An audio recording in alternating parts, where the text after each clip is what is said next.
बिस्मिल्लाहिर्रहमानिर्रहीम। गुमनाम हीरो के मुअज़्ज़ज़ नाज़रीन, अस्सलामु अलैकुम। दोस्तों, लाइक ज़रूर कर दिया करें, शुक्रिया। आइए चलते हैं कहानी की तरफ।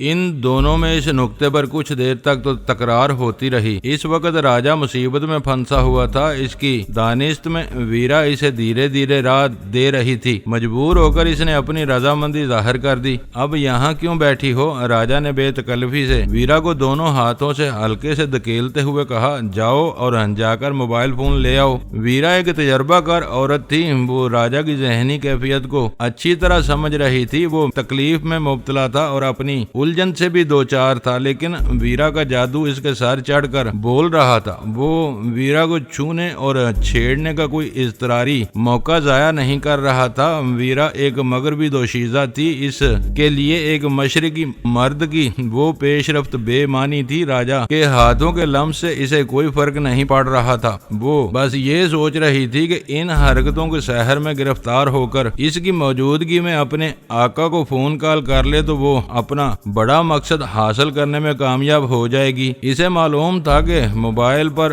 किए जाने वाले आखिरी फोन नंबर इस पर अगली कॉल तक महफूज रहते हैं। महज रीडायल का एक बटन दबाकर इस नंबर पर दोबारा कॉल की जा सकती थी। वो राजा को ये मौका नहीं देना चाहती थी कि वो अपने आका से बात करने के बाद कोई फर्जी नंबर डायल करके एक अहम नंबर उड़ा दे। जो कुछ करना था फौरी तौर पर करना था। राजा के आका के फोन नंबर का सुराग लगाने के लिए अव्वल खान के मोबाइल के अगले बिल का इंतजार नहीं किया जा सकता था। वो खिलखिलाती हुई राजा की मुशहरी से उतरी और इठलाती हुई इस कमरे से बाहर निकल आई। राजा एक जख्मी कैदी की तरह कमरे में पड़ा रह गया। इसकी निगरानी के लिए मुलहक कमरे में अव्वल खान के दो आदमी मौजूद थे। वो बहुत गंदी और घिनौनी ज़हनियत का मालिक है। वीरा ने अव्वल खान के दफ्तर में दाखिल होते ही कहा, मैं अपने दिल पर जबर करके इसके साथ वक्त गुजार रही हूँ। इस बारे में मैं कुछ नहीं कह सकता, मैंने मुस्कुराते हुए जवाब दिया। इस मौजू पर सुल्तान शाह मस्कत बात कर सकता है। हमारा मतलब है कि मैं गलत बयानी से काम ले रही हूँ। वीरा ने गुस्से से पूछा। डैनी के मजाक को मजाक रहने दिया करो। अव्वल खान ने जल्दी से दखल अंदाजी की। तुमने राजा को बहुत खुश असलूबी से जेर किया है। इसे पुचकारने की तजवीज गजाला की थी, लेकिन मेरा ख्याल है कि गजाला इसे इतनी खूबसूरती से हैंडल नहीं कर सकती थी। अब इसे मोबाइल फोन की जरूरत है। वीरा ने अव्वल खान से कहा। हम अपने रिसीवर पर तुम दोनों की सारी गुफ्तगू सुन रहे थे। तुमने किसी ब्रीफिंग के बगैर जिस खूबसूरती से राजा को संभाला है, इस पर मेरा दिल खुश हो गया। ऐसी बरजस्ता बातें हर कसो नाकास को नहीं सूझ सकती। अव्वल खान ने जवाब में दोबारा इसकी तारीफ की और मेज की तरफ इशारा करते हुए अपनी बात जारी रखी। मेरा फोन पहले से मेज पर तैयार रखा हुआ है, ले जाओ और इसके हवाले कर दो। मेरे साथ ऐसा जुल्म मत करो। वीरा ये कहते हुए कुर्सी पर बैठ गई। इसके साथ इतना मगज खपाकर आ रही हूँ, एक प्याली चाय तो पिलवा दो। चाय तुम्हारे कहने से पहले आ रही है। इसे ये मौका न देना कि वो फोन की मेमोरी से अपना मिलाया हुआ नंबर साफ कर सके। मैंने महज इसी वजह से इसके साथ रहने पर इसरार किया है। वीरा ने हंसकर कहा। जब ये खेल खत्म हो जाएगा तो वो तुम्हारे बदले हुए तेवर देखकर पहुंचकर रह जाएगा। मैंने महसूस होते हुए तबसरा किया। इसके होश उड़ जाएंगे। वीरा ने मेरी तायद की। अभी तक इसे एक लम्हे के लिए भी शुबा नहीं हुआ कि इसे धोखा दिया जा रहा है। ये तुम्हारी अदाकारी का कमाल है। मैं शुरू से इसका एतराफ कर रहा हूँ। अव्वल खान बोला। सबसे ज्यादा असर तुम्हारे नन्हे से फील्ड अस्पताल के एयर कंडीशनर कमरे ने डाला है। इस कमरे में रहकर हर लम्हे ये एहसास होता है कि हम किसी बड़े अस्पताल में हैं। ये गलतफहमी इसे ले डूबी है, वरना वो इब्तदा में ही बिदक गया होता। मरकजी ख्याल पेश करने का ये सेहरा गजाला के सर जाता है। अव्वल खान ने मेज पर हाथ मारकर कहा। वीरा ने अव्वल खान के आगे से फोन अपनी तरफ सरकाया, फिर हाथ खींच लिया। इसे फोन करना चाह रही थी, कर लो, दिल का बोझ हल्का हो जाएगा। मैंने नरमी से कहा। गजाला से बात करना चाह रही थी मगर इरादा बदल दिया। इसने नीम दिली से जवाब दिया, कहीं सुल्तान शाह ने रिसीवर उठा लिया तो वो मेरा मूड गार्द कर देगा। अव्वल खान का अर्दली चाय की ट्रे ले आया। वीरा के लिए इजाफी प्याली ट्रे में मौजूद थी। चाय नोशी के दौरान में इधर उधर की बातें चलती रहीं। वीरा खुश थी कि इसने राजा के साथ मुकाबले का पहला मरहला कामयाबी से सर कर लिया था। इसे एतमाद था कि वो अपने हरीफ से मुकाबले का दूसरा दौर भी जीत लेगी। चाय की प्याली खत्म करने के बाद वीरा अव्वल खान का मोबाइल लेकर दोबारा फील्ड अस्पताल की तरफ चल दी और मैंने सिगरेट सुलगाकर कुर्सी की पुश्तगाह से टेक लगा ली और गहरी सोच में डूब गया। मैं ये अंदाजा लगाने से कासिर था कि राजा किस के लिए काम कर रहा होगा। मैं इस बारे में जितना सोच रहा था, चोपड़ा का नाम इसी कदर उबर कर जहन की सतह पर नुमाया हो रहा था। वो दोनों एक ही थैली के चट्टे बट्टे थे। ये समझ में नहीं आ रहा था कि राजा को चोपड़ा के नाम के बारे में इतनी राजदारी इख्तियार करने की क्या जरूरत थी। इस वक्त तक जो हालात हमारे सामने आए थे, इनके मुताबिक चोपड़ा और राजा का गहरा गठजोड़ साबित हो रहा था। बस जोशी का किरदार कहीं फिट नहीं हो रहा था। इस दौरान में रिसीवर पर खामोशी छाई रही थी। जख्मी राजा शायद अपने बिस्तर पर खामोश पड़ा अपने मुस्तकबिल के बारे में फिक्रमंद था। चंद मिनट बाद एफएम रिसीवर पर कदमों की चाप उभरी और फिर वीरा की आवाज उभरी, लो मैं तुम्हारे लिए मोबाइल फोन ले आई हूँ। बात करते ही ये ड्यूटी डॉक्टर को वापस पहुँचाना होगा, इसे किसी की अहम कॉल का इंतजार है। तुम वाकई बहुत प्यारी और काम की लड़की हो। राजा की हल्की सी रोमांचदा आवाज सुनाई दी, मेरी वजह से तुम्हें कोई शर्मिंदगी नहीं होगी। बस 4-5 मिनट बाद ये फोन इसे वापस पहुंचा देना। मैं सेहतयाब होते ही इन खिदमात के सिले में तुम्हें खुश कर दूंगा। वीरा खामोश रही। इसकी ख्वाहिश रही होगी कि राजा जल्द अज जल्द फोन को इस्तेमाल करना शुरू कर दे। खामोशी के वक्फे के बाद फोन की बहुत मध्यम बिप सुनाई दी। राजा के मिलाए हुए नंबर से राब्ता हो गया था और इस के मोबाइल फोन के रिसीवर पर दूसरी तरफ की घंटी की आवाज सुनाई दे रही थी। अव्वल खान ने अपनी कुर्सी छोड़ी और लपक कर पंखा बंद कर दिया। पंखे की मशीनी गूं गूं बंद होते ही बिप कदरे वाजे हो गई। हेलो, वो दूसरी तरफ की धीमी मर्दाना और खालस गैर मुल्की आवाज थी। मैं चौंक पड़ा। मैंने अव्वल खान की तरफ देखा तो इसकी आंखों में भी हैरत के लहरिए तैर रहे थे। सर, मैं D1 बोल रहा हूँ, राजा ने अंग्रेजी में जवाब दिया था। इस बार मुझे दोहरी हैरत का सामना करना पड़ा। शी के अरूज के जमाने में जहांगीर का शनाख्ती कोड D1 हुआ करता था और वो कराची की हदूद में शी के कारोबारी लेन देन का नाम निहाद निगरान हुआ करता था। इसे पसे पर्दा हदायत देने की जिम्मेदारी मेरी थी। इस भूले बिसरे कोड के आदे के सिवा दूसरी हैरतनाक बात यह थी कि राजा जैसा बदमाश बिगड़ी हुई लेकिन खासी काबिल फहम अंग्रेजी बोल रहा था। इसकी सूरत देखने से अंदाजा होता था कि इसने सारी उम्र किसी स्कूल या दरसगाह की शक्ल नहीं देखी होगी। यूर आई मैन, बहुत बारीक मगर वाजे आवाज सुनते ही मेरा दिल उछल कर हलक में आ गया। अगर अव्वल खान ने पंखा बंद करके कमरे में सन्नाटा न किया होता तो राजा को मोबाइल फोन पर मिलने वाला वो जवाब सुनना दुश्वार था। मेरे जहन में माजी के औलनाग हेवले सर उभारने लगे। आई मैन शी के इलाकाई सरबराह होते थे जो किसी भी वक्त कहीं पहुंचकर शी के अहलकारों की कारकर्दगी का जायजा ले सकते थे। इनका कोई नाम होता था न शख्सियत। आई मैन होने के लिए एक अदद सिल्वर आई का मालिक होना जरूरी था और इसी को दिखाकर हर आई मैन अपना इख्तियार मनवाता था। सोने के सिक्कों पर चांदी से बनी और उभरी हुई एक खूबसूरत आंख शी में इख्तिदार और इख्तियार और जबरूत की इलामत थी। राजा का मुखातब अगर खुद को आई मैन कह रहा था तो वो कम अज कम एक सिल्वर आई का मालिक था। हम राह और अमरीकी एजेंसियों के पीछे लगे हुए थे और हमारी बेखबरी में शी एक बार फिर सर उठा रही थी। इसका आई मैन कराची में फाल हो चुका था मगर हम गाफिल थे। मैं अपनी कोहनिया मेज पर टिकाकर रिसीवर के ऊपर झुक गया ताकि होने वाली गुफ्तगू का एक एक लफ्ज सुन सकूं। सर, मैं मुश्किल में फंस गया था। नजर आ रहा है कि मैं इस मुश्किल से निकल आया हूं। क्या मेरी ये मदद तुम्हारी तरफ से आई है? राजा ने अटक अटक कर अंग्रेजी में अपना मफहूम अदा किया था। इस फ्रेब में न रहना। दूसरी आवाज गुराहट में बदल गई। मुझे तुम्हारी किसी मुश्किल का इल्म नहीं है। क्या तुम्हें ये बावर कराने की कोशिश की जा रही है कि तुम्हारे मददगारों को मैंने इस महम पर भेजा है? इसका लबो लहजा सरासर अमरीकी था और आवाज से वो गाग मालूम हो रहा था। नहीं सर, राजा ने इसकी बात मुकम्मल होते ही वजाहत की। मुझे किसी ने कुछ बावर कराने की कोशिश नहीं की। गैबी तायद की वजह से हालात कुछ ऐसे रुख पर चले गए हैं कि मेरा ध्यान तुम्हारी तरफ चला गया था और मैंने तुमको फोन कर लिया। मैं जानता हूँ तुम बिला वजह मुझे फोन नहीं कर सकते। मेरी ये वार्निंग याद रखना कि इस वक्त तुम तलवार की धार पर चल रहे हो। डैनी और वीरा इस शहर में हो सकते हैं, वो जहाँ भी होते हैं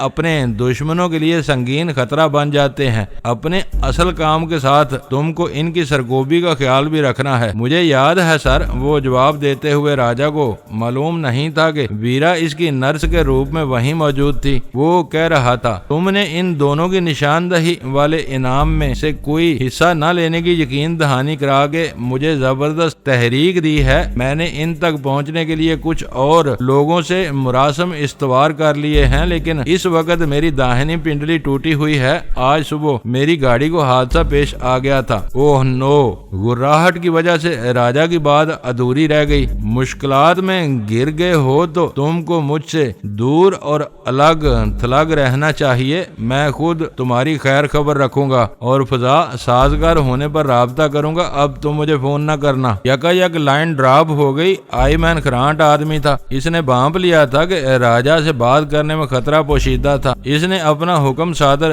करते ही फोन बंद कर दिया। ये अचानक आईमैन कहाँ से निकल आया? लम्हा भर की खामोशी में अव्वल खान ने तहय्यर ज़दा आवाज में पूछा। इसका जवाब देने की नौबत नहीं आ सकी क्योंकि एफएम रिसीवर पर छाया हुआ मुख्तसर सुकूत टूट चुका था। लाओ मुझे दे दो। वीरा की मोहतात और संजीदा आवाज उभरी। तुम्हारी बात हो गई है, मैं फोन लौटा दूं। ये नंबर फोन की मेमोरी में चला गया है। इस बार राजा का लहजा बदला हुआ था। इसे साफ कर दो, फिर फोन ले जाना। वीरा इसे अहमक समझ रही थी। इसने नंबर हासिल करने के लिए खासा जतन किया था। राजा का जवाब सुनकर इसकी खोपड़ी संक गई। रिसीवर पर इसकी तलख आवाज उभरी। मैं कह रही हूँ फोन वापस दो वरना मैं तुम्हारी मुंह तोड़ दूंगी। ओहो, अपने इन नरमो नाजुक हाथों से मुंह तोड़ोगी? मैं राजा की एहतजाइया आवाज यकायक बेमानी आवाजों में बदल गई। शायद बिस्तर के करीब खड़ी हुई। वीरा ने फोन छीनने के लिए इस पर हमला कर दिया था। मेरी छठी हिस्स पहले ही खतरे का ऐलान कर चुकी थी। मैं कुर्सी से उठ रहा था कि ठक के चंद सानियों बाद खटाक की भारी आवाज आई और मैंने इसी लम्हे अव्वल खान के मोबाइल फोन की फातिहा पढ़ ली। मेरा अंदाजा था कि राजा ने वीरा के जारहाना तेवर देखते हुए मोबाइल दीवार पर दे मारा था। हम दोनों एक लम्हे के लिए दफ्तर में नहीं रुके और बाहर दौड़ लगा दी। मैं अव्वल खान से आगे फील्ड अस्पताल की तरफ दौड़ रहा था। हमारे पहुंचने तक वीरा हालात पर काबू पा चुकी थी। एसटीएफ के दोनों अहलकार इसके पीछे खड़े हुए थे। राजा बिस्तर पर अजियत से तड़पता हुआ चीख चीख कर मुगलजात बक रहा था। इसके पैरों की तरफ वाली दीवार के नीचे फर्श पर टूटे हुए मोबाइल फोन के टुकड़े और पुर्जे बिखरे हुए थे। खामोश। मैंने कमरे में पहुंचते इसके रुखसार पर जोरदार थप्पड़ रसीद कर दिया। दुश्मनों की बढ़ती हुई तादाद ने राजा को नर्वस कर दिया। इसने हिज़ानी अंदाज में चीख कर कहा, इसी चुड़ैल ने मेरा गला दबा दिया, मेरे पूरे बदन को झंझोड़ कर रख दिया। मेरी पिंडली में आग भर गई है, किसी डॉक्टर को बुलाओ। हाय मैं मरा। अदाकारी करने की जरूरत नहीं, अव्वल खान ने डपट कर कहा। होश में रहकर बात करो, यहाँ कोई डॉक्टर नहीं है। तुमने होश के नाखून न लिए तो हम तुम्हारी टूटी हुई पिंडली को रेजा रेजा कर देंगे। मेरी पिंडली को हाथ न लगाना। अव्वल खान की धमकी पर वो लर्ज कर रह गया और गिगियाने लगा। हमारे पास ज्यादा वक्त नहीं है, सच सच बताओ कि अभी तुम फोन पर किस से बात कर रहे थे? मैंने सवाल किया। तुम देख रहे हो कि मेरा क्या हाल है, मैं कहाँ पड़ा हुआ हूँ। मैंने मदद के लिए अपने एक दोस्त को फोन किया था। ये झूठा है। D1 बनकर किसी बड़े से बात कर रहा था। वीरा गुस्से से दाढ़ी। तुम खामोश रहो, मैंने वीरा से कहा। हमने इस खबीज की पूरी गुफ्तगू सुनी है। शी वाले आरामजादे यहाँ फिर सर उठा रहे हैं। तुम झूठे हो। वो हलक के बल चीखा। मैं किसी शी को नहीं जानता, ना मेरा इससे कोई ताल्लुक है। इस बार अव्वल खान खुद पर काबू न रख सका। इसने झपट कर राजा का दाहिना पैर थामा और इसे ऐसा झटका दिया कि इसकी जान निकल गई। इसे नरमी से जो कुछ उगलवाया जा सकता था वो हमारे सामने आ चुका था। इससे आगे वो कुछ बोलने पर आमादा नहीं था, इसलिए तशद्दुद मदद का आगाज नागजीर हो चुका था। राजा एक बेसाख्ता चीख मारने के बाद खामोश हो चुका था। इसकी आंखों से दहशत और अजियत टपक रही थी, निगाहें हम लोगों के चेहरों पर नाच रही थीं। मेरे दिल में आई कि राजा को अपनी और वीरा की असलियत से आगाह कर दूं ताकि इसका रहा सहा दम खम भी खत्म हो जाए, लेकिन इसी लम्हे मैंने अपना वो इरादा तर्क कर दिया। ऐसी बातें बता देने से राजा को ये मालूम हो जाता कि इसे किसी कीमत पर जिंदा नहीं छोड़ा जाएगा और वो सख्ती से अपनी जुबान बंद कर लेता। इससे इसी वक्त तक कुछ उगलवाया जा सकता था जब तक इसके दिल में अपनी जिंदगी की कोई आस बरकरार रहती। मैं वो आस तोड़कर मालूमात हासिल करने की राह मसदूद नहीं कर सकता था। सुनो, मैंने कुछ देर के तवक्कुफ के बाद नरमी से कहना शुरू किया, हम अमन पसंद लोग हैं, तुमसे तसादम नहीं तावन चाहते हैं। यहाँ सर उठाने वाली गैर कानूनी कुव्वतों की निशानदही में हमारी मदद करोगे तो फायदे में रहोगे, वरना कुत्ते की मौत मार दिए जाओगे। हमें मालूम है कि तुम शी के किसी आईमैन और चोपड़ा के लिए काम कर रहे हो। हम इनके बारे में जानना चाहते हैं। अपने मुकद्दर का फैसला करने का इख्तियार तुमको है। तुम चोपड़ा और आईमैन के बारे में जान चुके हो तो मुझसे और क्या सुनना चाहते हो? इसने मायूसी से कहा, मार डालो मुझे, तुम फिर बहक रहे हो। मैंने अपनी मुसालहाना पॉलिसी जारी रखी, हम तुम्हें मारना नहीं जिंदा रखना चाहते हैं। हमारे सामने दो नाम हैं, हम तुमसे इनके करतूतों के बारे में सुनना चाहते हैं। तुम हमारा वक्त बर्बाद करोगे या हमें गुमराह करने की कोशिश करोगे तो बदतरीन खसारे में रहोगे। इसका चेहरा तारीक पड़ गया था और आंखों में दहशत के साए गहरे हो गए थे। इसने अपने होंठों पर जुबान फेर कर पूछा, तुम कौन हो? ये बताना राजदारी के मुनाफी होगा। तुम ये समझ लो कि हमारा ताल्लुक एक खुफिया सरकारी एजेंसी से है। वो तुम लोगों ने मेरे घर पर दावा बोला था। इसने खौफजदा आवाज में पूछा। मैंने अपने सर को इस्बात में जुम्बश दी और कहा, तुम अपने आदमियों को धोखे में रखकर वहां से भाग गए। इसका अंजाम तुम्हारे सामने है। तुम देखोगे कि हमारी तरह एक दिन डैनी और वीरा भी हमारी कैद में होंगे। आखिरी फिक्रा बर वक्त मेरे जहन में आया और मैंने इसे अल्फाज के कालब में डाल दिया। मुझे शुबा सा हुआ था कि डैनी और वीरा से अपनी मुखासमत का इजहार करके मैं इसे ज्यादा आसानी से शीशे में उतार सकूंगा। तुम एजेंसी के आदमी हो फिर भी डैनी और वीरा के दुश्मन हो। इसके खौफजदा लहजे में हैरत सिमट आई। ये दुश्मनों का प्रोपेगंडा है कि एजेंसियां इन दोनों को पाल रही हैं। इनके नाम बरसबीले तज़किरा आ गए। तुम इनको छोड़ो और अपनी बात करो। मैंने कहा, मैं किसी शी को नहीं जानता, हीरोइन का लेन देन करता हूँ। इस धंधे में मैं अकेला नहीं हूँ। यहाँ से कबायली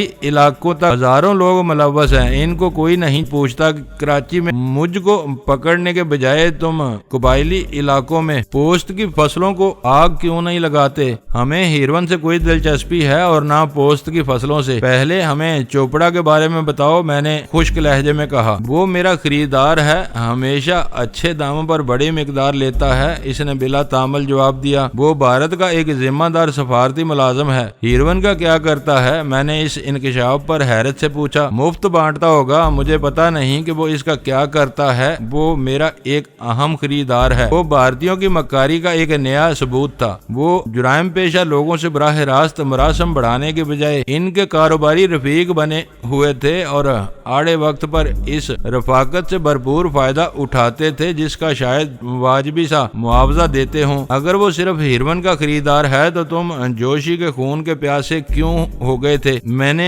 चुभते हुए लहजे में सवाल किया। वो शायद पहले से इस सवाल की तवक्को किए बैठा था। किसी तवक्कुफ के बगैर बोला, वो हीरोइन की लाइन का पुराना पापी है, धंधा छोड़ चुका है, मगर मैं अब भी इसके कीमती मशवरों से फायदा उठाता था। हम तीनों डैनी और वीरा के फराग में भी थे।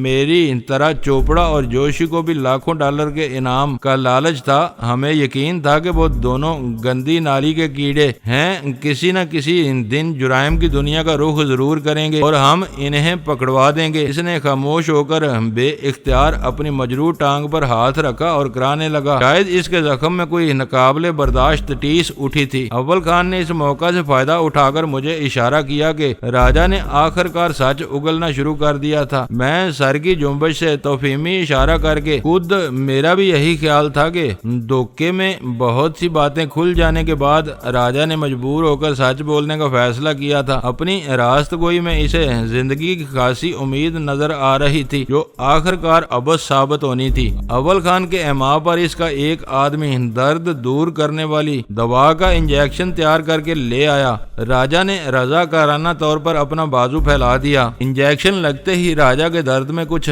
कमी वाकया हुई और इसने अपनी कहानी दोबारा छेड़ दी। फिर किसी वजह से वीरा खुद जोशी को फोन कर बैठी। वो इससे चोपड़ा के बारे में पूछ रही थी।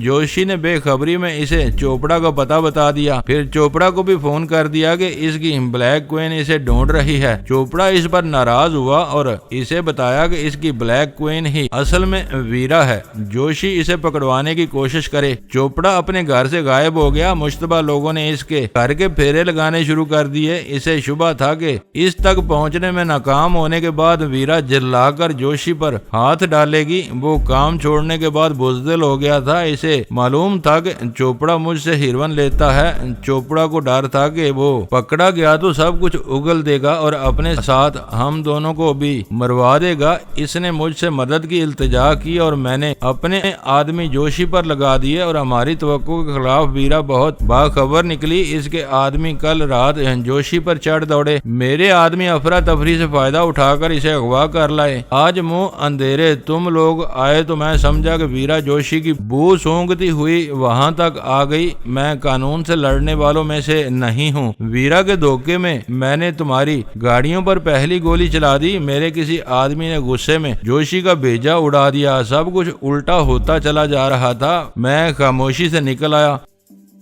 दोस्तों वीडियो को लाइक जरूर कर दिया करें। ISI पाक आर्मी जिंदाबाद, पाकिस्तान पाइंदाबाद। मुअज़्ज़ज़ नाज़रीन, अपना ख्याल रखिएगा और अपने इस चैनल का भी शुक्रिया।